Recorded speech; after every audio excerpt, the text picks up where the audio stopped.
Welcome to another video of the Demos series interview. Demos, a research project studying populism, is funded by the European Union. Alongside me today to speak about populism and the judiciary, I have Anna Gamper, Professor of Law at University of Innsbruck, and John Morijn, Professor of Law at University of Groningen in the Netherlands. Alongside me, I have Balázs Fekete, member of the Institute for Legal Studies of the Center for Social Sciences, which coordinates Demos. How does populism manifest itself? Well, first of all, thank you very much for the invitation. It's a pleasure to be here. My first time in Budapest. Yes, definitely. Populism is definitely a complex phenomenon. The way I understand what populism is that you take any given population and you take only part of that population as the overwhelming starting point of everything you do. And there's also a part of the population which is the them, the us versus them, that you do not consider part of the population, and that's the first step. And the second step is that in the way that you approach any thing that you're trying to do in your polity is that you're trying to limit the them and put them down. And the them can be the judges, it can be the media, it can be critical intellectuals. Now, why is this a complex phenomenon? I believe what I find a very valuable distinction is one made by Roger Eatwell and Matthew Goodwin in their beautiful book, National Populism. They distinguish 4 Ds. It's the D of destruction, the D of distrust, the D of deprivation, and the D of de-alignment. And what I mean by that is that there's both substantive reasons why populism becomes popular and more structural ones. The substantive ones have to do with concerns about culture and identity. There can be economic ones, deprivation, worry that, for example, through economic austerity, you're not going to be as influential in the way that your voice is being heard. So these are the substantive parts, but there's also structural developments. Distrust, politicians are less and less trusted by the population, and de-alignment meaning less and less influence being there for mainstream political parties. Now, why is this complex? These things reinforce each other. Because there's a lack of trust, there's also going to be more worry about identity, because you don't really trust your politicians to deliver on what you find most important. The same if you don't have, if you walk away from your mainstream political parties, you're going to leave open the field for other politicians to jump into that gap. So these things reinforce each other, and why I think it's a complex phenomenon is that we may now see that in some parts of Europe at least we're going down in a vicious circle, and it's very difficult to see, should we just focus on strengthening the economy and therefore the whole thing will go up again, or should we just address worries about identity and the whole thing will go up again? I don't think it's that simple, and that's why it's a complex issue. Would you like to pick up on that, Anna? Well, I think there is populism in the judiciary, but also, of course, populism in the government, in populist governments. And the question is whether this is a counter effect and what the impact of populism on constitutional interpretation is in general. I think, on the one hand, a populist government may influence constitutional interpretation largely. For example, in a direct way, when they amend the constitution or even an ordinary law, a statute, when they entrench rules, explicit rules on the interpretation of the constitution into a statute or the constitution. There are examples of that. For example, the Hungarian constitution that includes some rules on the interpretation of the constitution in a desired way. What is wanted also by the government. Can you specify these rules for those who are not really familiar with the Hungarian constitution? Well, the interesting thing is that there are 2 or 3 different rules scattered around the whole constitution.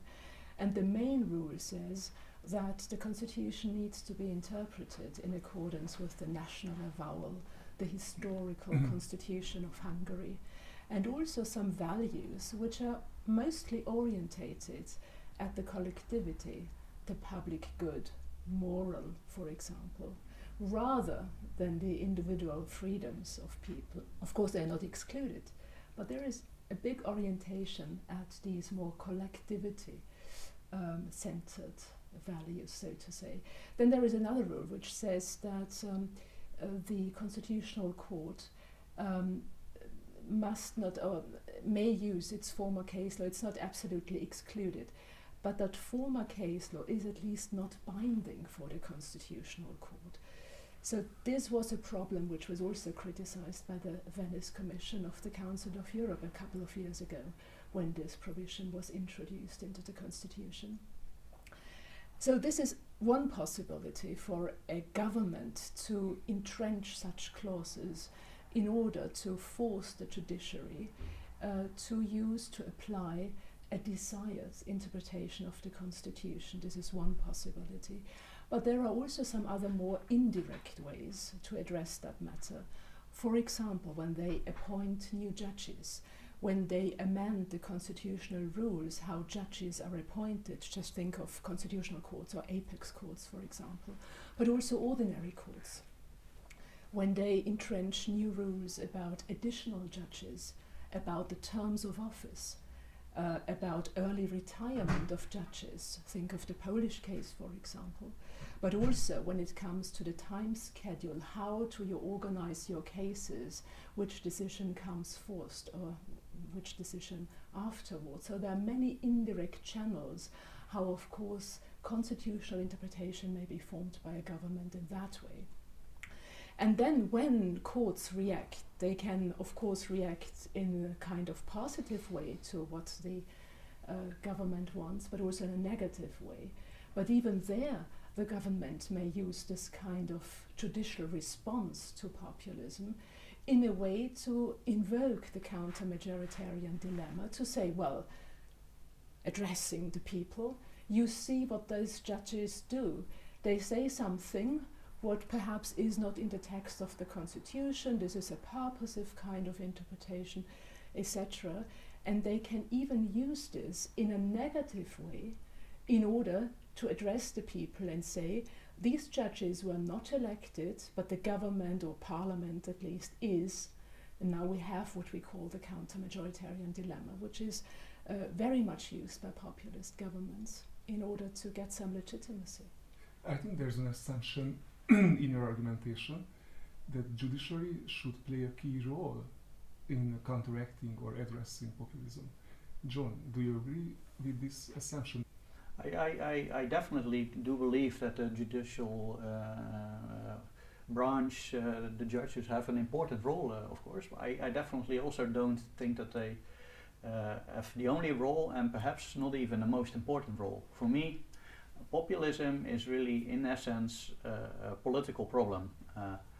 What the law tells us, in my view, is something really fundamental about the link between democracy and liberalism, liberal democracy. And what it tells us is that you cannot have one without the other. Although there's of course a lot of political rhetoric that pretends that you can have one without the other, you can't. This is laid down in European law and European Convention on Human Rights, but that of course is only a starting point, and of course the judges can defend that. But in my view, if I see the political landscape at the moment in Europe, what is going wrong is that in the European Union setting, it's very difficult to address countries that have problems with democratic backsliding in an effective way. Why is that? It has many reasons. First, it's sensitive. Second, it's complex also there. Why? Because it's not only a matter of having a club in the context of the European Union of 28 member states, of which 2 or 3 are problematic at any given time. But what happens is that in the European setting, European political parties work together in a way that they typically are grouped with 1 or 2 bad apples in a bigger group. And this is called by Dan Kellerman from Rutgers University, he calls this the authoritarian equilibrium. So it's actually very difficult, including because European rules are structured you're rewarded for being as big as possible. it's actually never really in your interest to get rid of your bad apples at any single time, or at least it is a real dilemma. It's really a dilemma between choosing between principle and power. So I do believe that that choice between principle and power is a political choice. A judge, of course, can remind us over and over again, yes, there is an indivisibility between the liberal and the democracy, and it can say this in any number of ways, but a judge eventually in the system that we create in a liberal democracy is very much dependent on the support by politicians themselves. They can't do it alone, and it's very dangerous, in fact, for judges to be isolated.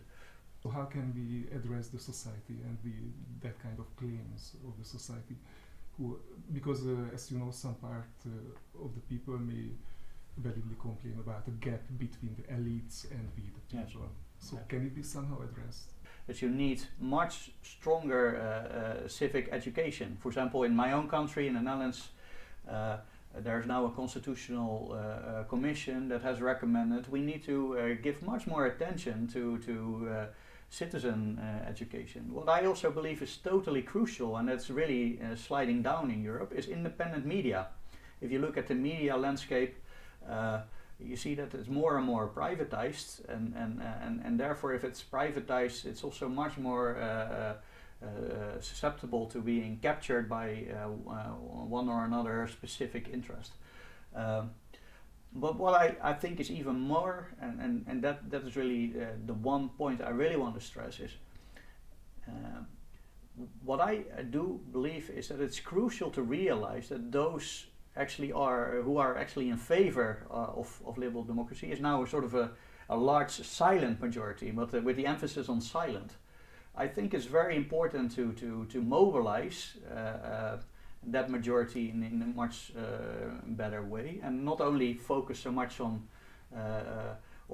these one or two bad apples and give them all the benefit of attention, but to focus much more on mobilizing that majority and just underlining the stakes, the things that are at stake here. And in my view, and I've written about it a number of times, there's the silence in the silent majority is, in my view, actually the greatest danger at the moment. Should the courts play a more active role in counteracting populist influences?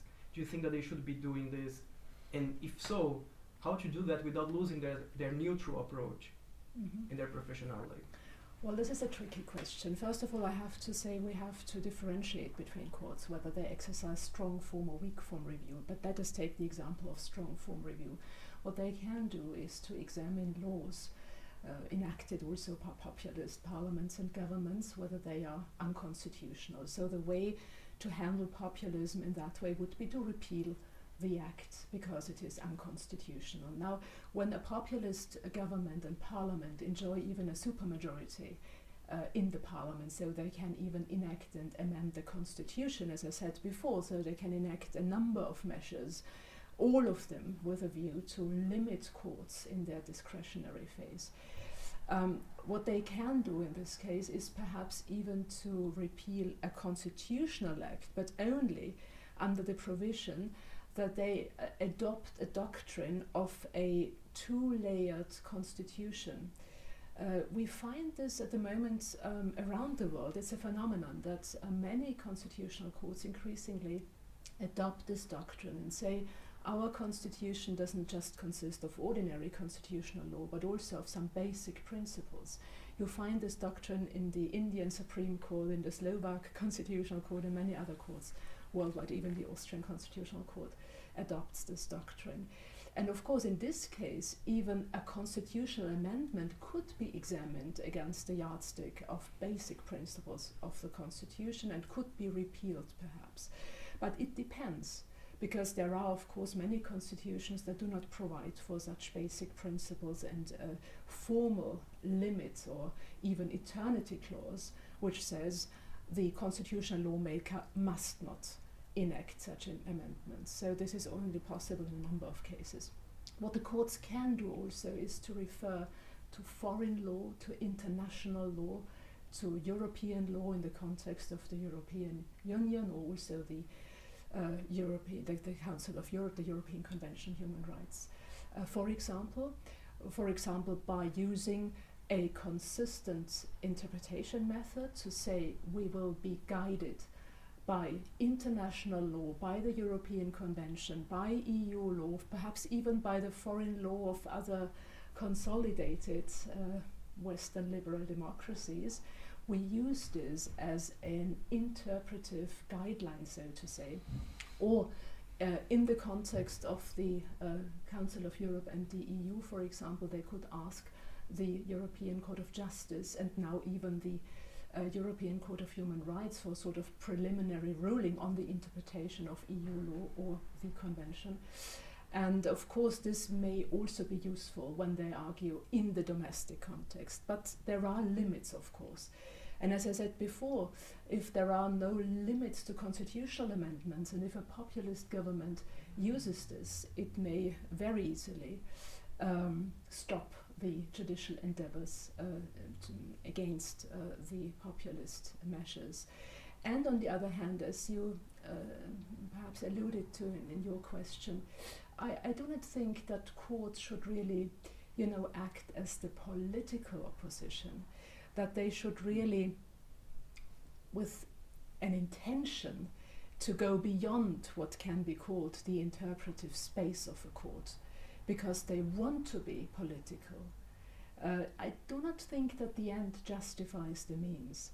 So courts should obey the constitution in a neutral and professional way, because this is also what the rule of law and also the separation of powers demand. So only to play the political opposition would be, I think, too little. Also because the very fact that they overstretch constitutional interpretation may escalate populism. So on the other side, the government will exactly use this and say again to the people, see what the judges do. They are not democratically elected and they do just what they want. How do you see right now the coming years? There will happen a more enhanced and more strengthening struggle between populism and democracy, or do you wait for something else? Well, I'm not a prophet, so it's very easy, very difficult, I should say, to make a prediction in this context. I think the developments may not be the same. Think of Europe, for example. So until lately, all said, well, there are some populist developments all over Europe, and look at that country, at that, and so on. Austria's example, for example, or Italy. And now look at the recent developments in both countries. So at the moment there are two governments without any populist part of it. Yeah. Whatever populism means in this context, I think we should also be a bit careful about, we speak of democratically elected parties nevertheless, and so it's a bit, well, one-sided perhaps always to say this is populism and so on. But nevertheless, we see that there is also a kind of counter-development. And I think the same might go also for other countries in the world. So I think the picture is perhaps more complex than we think. So I wouldn't try even to prophesy what the future will bring in this context. Sure. I will give a surprising answer, but I'm actually relatively optimistic about this current time frame for a number of reasons. Why?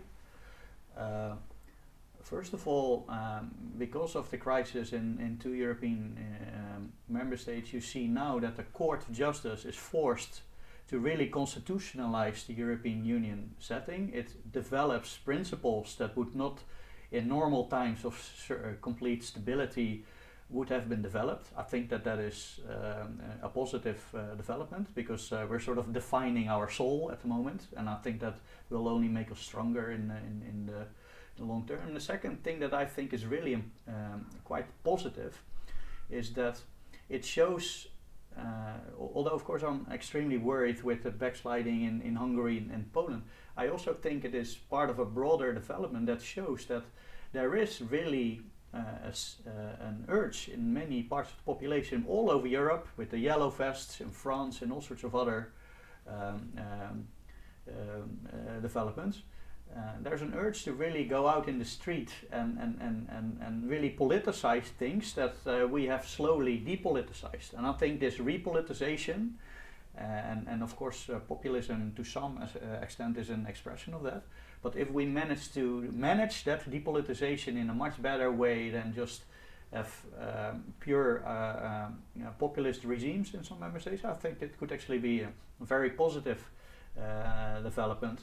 At the same time, of course, I do think, and that's the argument I was making earlier, it's really high time for politicians that are now in the new European Commission to really walk their talk.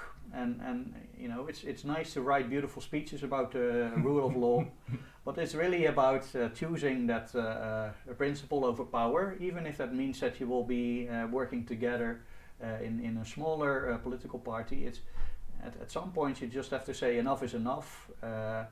Influencing the independence of the judiciary, really going after public intellectuals, like what is now happening, for example, with Wojciech Sadurski in Poland. It's a red line, and a red line should be acted upon, because otherwise we have seen with Barack Obama in Syria what you do if you don't say that something is a red line and then move over that. So yeah, overall I'm optimistic. I think it's an interesting moment. Of course there's worrying aspects, but I also see a lot of positives. Good to hear some optimism here. Yeah. So thank you very much. Thanks for coming, and Thank you so much. Thank you. You're welcome. Thank you.